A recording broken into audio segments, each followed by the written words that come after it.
बहुत समय पहले की बात है। कासगंज नामक एक सुंदर सा गांव हुआ करता था।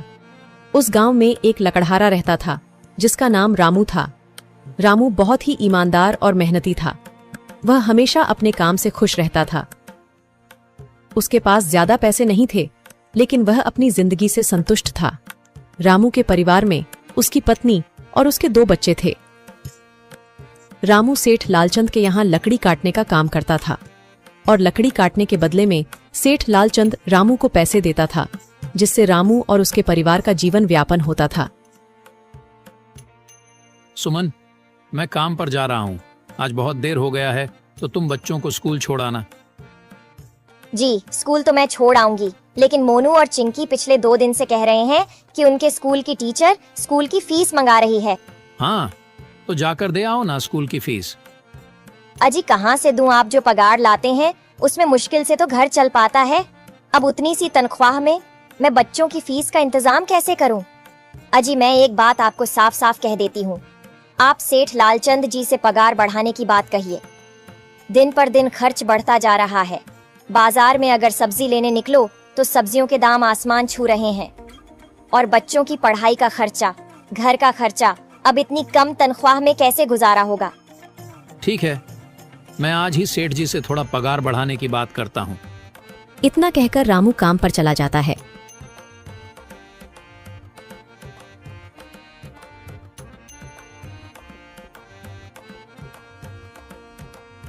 अरे भाई, आज तो पगार का दिन है। देखो, अब यह सेठ लालचंद कोई ना कोई लोचा जरूर करेगा। हमेशा कोई ना कोई बहाना बनाकर पगार कम कर देता है। और अगली बार तो मेरी आधी पगार काट ली थी, यह कहकर कि जो मैंने लालचंद जी से 200 रुपए उधार लिए थे, उसका ब्याज बढ़कर 1000 रुपए हो गया है। इसलिए मैं तुम्हारी पगार में से 1000 रुपए काट रहा हूँ। हाँ हरिया भाई, तुम एकदम ठीक कह रहे हो। ये सेठ लालचंद ना एक नंबर का चालाक और लालची इंसान है।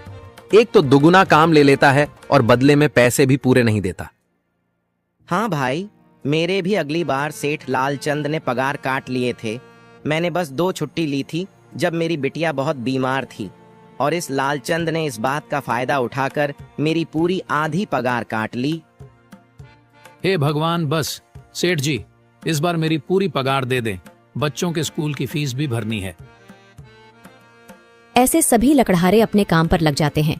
काम करने के बाद सेठ लालचंद के पास जाते हैं। सेठ जी, महीना पूरा हो गया है, हमें हमारी तनख्वाह दे दीजिए। देखो भाइयों, अभी मेरे पास तुम्हें देने के लिए पैसे नहीं है।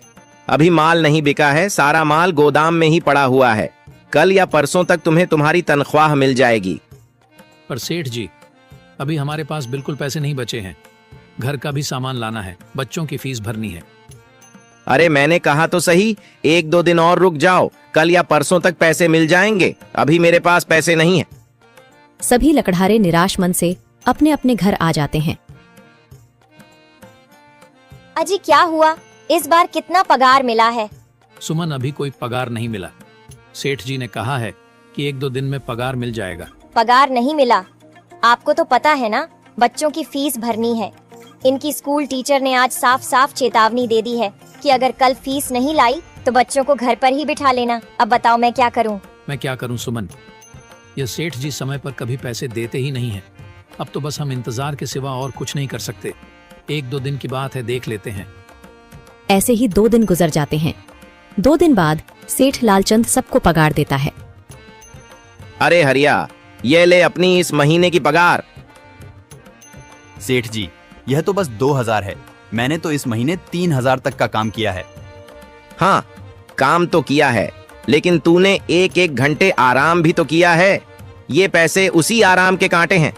पर सेठ जी, आपने तो कहा था 8 घंटे काम के महीने में 3000 मिलेंगे, और मैंने तो 8 घंटे काम किया और 1 घंटे आराम। देख हरिया, मुझे ज्यादा हिसाब किताब ना समझा। ये 2000 रख, अगर चाहिए तो, और अगर नहीं चाहिए तो कहीं और काम ढूंढ ले। बेचारे हरिया के पास उन पैसे को लेने की सिवाय और कोई रास्ता नहीं था। हरिया चुपचाप वह पैसे रख लेता है। रामू, ये लो तुम्हारे 2500 रुपए। पर सेठ जी, 2500 क्यों? मेरे तो पूरे 3000 बनते हैं ना। मैंने तो कोई छुट्टी भी नहीं की और ना ही कोई आराम। मैंने तो अपना सारा काम समय पर किया है। हाँ, समय पर तो किया है, पर इस समय बाजार में लकड़ियों का दाम काफी सस्ता हो गया है। इस वजह से अभी तुम्हें भी पगार कम ही मिलेगी जब तक लकड़ियों का दाम नहीं बढ़ता। पर सेठ जी, बात तो 3,000 की हुई थी ना, अब 2,500 में मैं कैसे घर चलाऊंगा? बच्चों की स्कूल की फीस भी भरनी है सेठ जी। इस बार आप पूरे पैसे दे दीजिए। 2,500 ही मिलेंगे तुझे।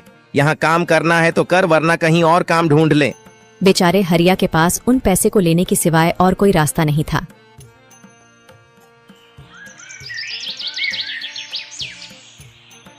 अरे भाई, यह सेठ लालचंद एक नंबर का बेईमान इंसान है। सारे पैसे अपने जेब में भर लेता है और बहाने बनाता है कि लकड़ियों के दाम सस्ते हो गए हैं। देख लेना, हम गरीबों की किसी न किसी दिन इसे जरूर हाय लगेगी। नहीं हरिया, ऐसे नहीं कहते। वह हमारे अन्नदाता है। आखिर उन्हीं के वजह से तो हमारा घर चल रहा है। अरे काहे का अन्नदाता? काम के पूरे पैसे तो देता नहीं है। पूरे महीने मेहनत करके भी क्या मिलते हैं? बस ये 2,000 रुपए। इसमें घर खर्च कैसे चलाएं? ऐसे तो हम कभी तरक्की नहीं कर पाएंगे। और हम कर भी क्या सकते हैं हरिया? हमें लकड़ी काटने की सिवा और कोई काम कहाँ आता है? और कोई काम खोलना भी चाहे तो उसके लिए हमारे पास इतने पैसे कहाँ हैं?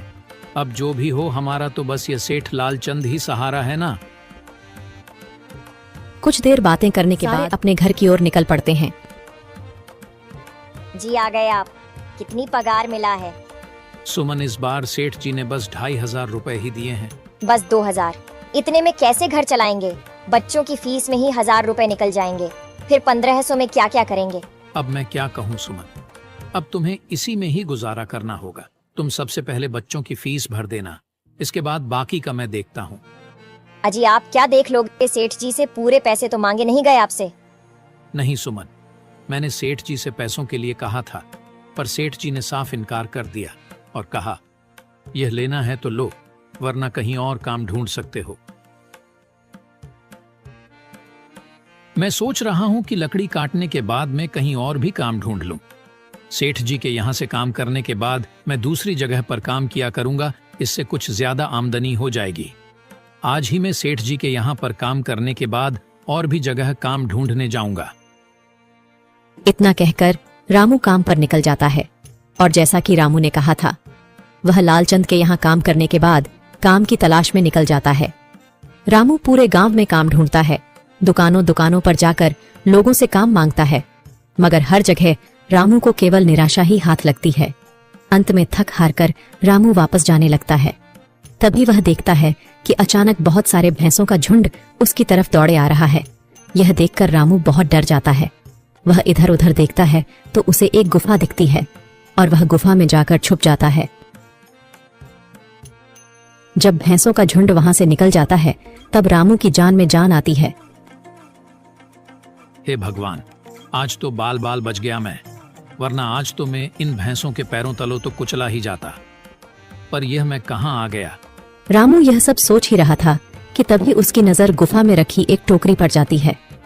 रामू उस टोकरी के पास जाता है। ये कैसी गुफा है? ये कैसी टोकरी यहाँ पड़ी है? इसे मैं घर ले जाता हूँ, सामान रखने के काम आ जाएगी। रामू जैसे ही उस टोकरी को हाथ लगाता है, गुफा में से एक आवाज आती है, रुक जाओ, इसे छूने की कोशिश मत करो। यह आवाज सुनकर रामू एकदम पीछे हट जाता है। तभी गुफा में एक जिन्न प्रकट हो जाता है और वह रामू से कहता है, कौन हो तुम और मेरी गुफा में क्या कर रहे हो? मुझे माफ करना, आप जो भी हो। कुछ भैंसों का झुंड मेरे पीछे पड़ गया था और उनसे बचने के लिए मैं इस गुफा में आकर छिप गया और फिर मेरी नजर इस टोकरी पर गई। माफ कीजिए, मुझे लगा यहाँ कोई नहीं है तो यह टोकरी किसी की नहीं होगी, इसलिए मैंने इसे छुआ। रामू, तुम्हें डरने की जरूरत नहीं है। मैं तुम्हारे बारे में सब जानता हूँ।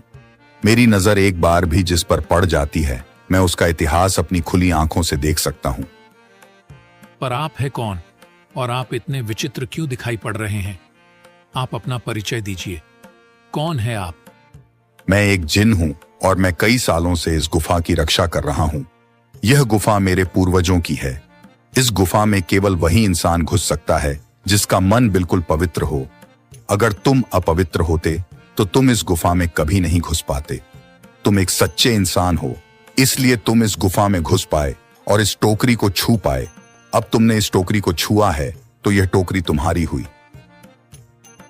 नहीं, मुझे ये टोकरी नहीं चाहिए, मैं तो बस देख रहा था।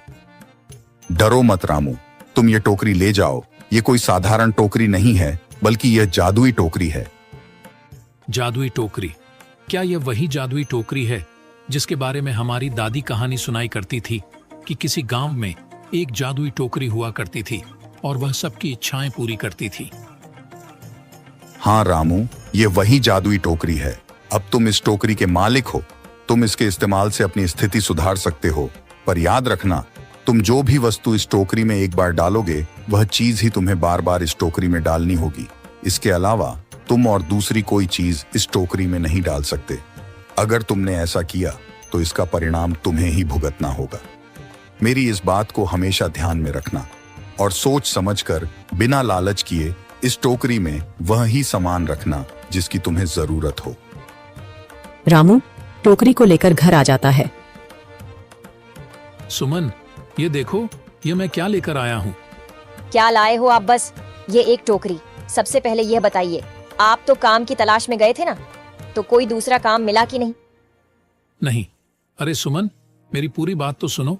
ये कोई ऐसी वैसी टोकरी नहीं है, बल्कि यह एक जादुई टोकरी है। रामू सुमन को वह सारी घटना के बारे में बताता है जो उसके साथ हुई। अच्छा, तो आपका कहने का मतलब है कि इस टोकरी में हमें कोई ऐसी चीज डालनी होगी जिसकी हमें सबसे ज्यादा जरूरत हो। हाँ सुमन, हमें सोच समझकर ही इसमें कोई चीज डालनी होगी। रामू थोड़ी देर सोचता है, फिर उसका ध्यान उन लकड़ियों पर जाता है जो एक बार उसने सुमन को रखने को दी थी। सुमन, तुम्हें याद है, एक बार मैं जंगलों में लकड़ियां काटने गया था तो मुझे एक चंदन की लकड़ी मिली थी और वह मैंने तुम्हें लाकर दे दी थी। हाँ, दी तो थी। तो तुम उस लकड़ी को ले आओ।